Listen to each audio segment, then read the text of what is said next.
E ora vi proponiamo un'intervista a Rodolfo Ziberna, unico consigliere regionale del PDL della provincia di Gorizia, eletto in questa tornata elettorale regionale.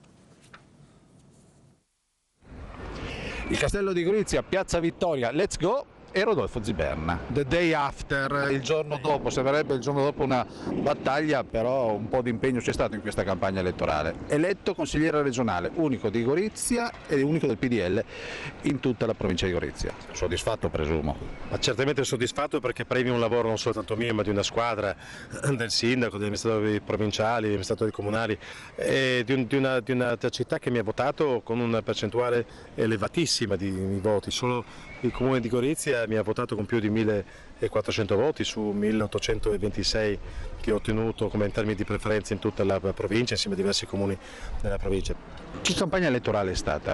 Una campagna elettorale, a dire il vero, sempre rispettando i toni. È una campagna elettorale che ha rispettato l'educazione innanzitutto e ha rispettato quel tono che tutti si attendevano, diciamo forse poco vivace.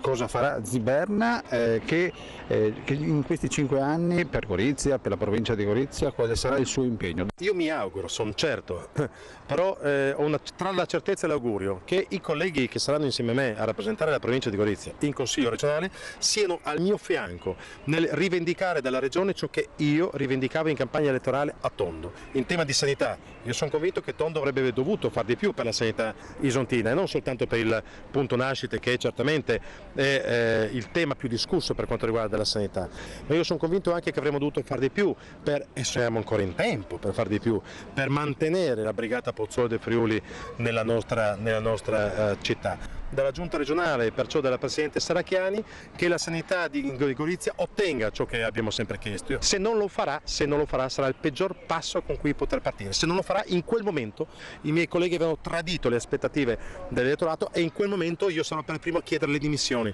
dei miei consigli, ma sono sicuro che non faranno i voltagabbana e saranno al mio fianco nel cercare di difendere non solo la città di Gorizia ma anche la nostra provincia. Il difensore del presidente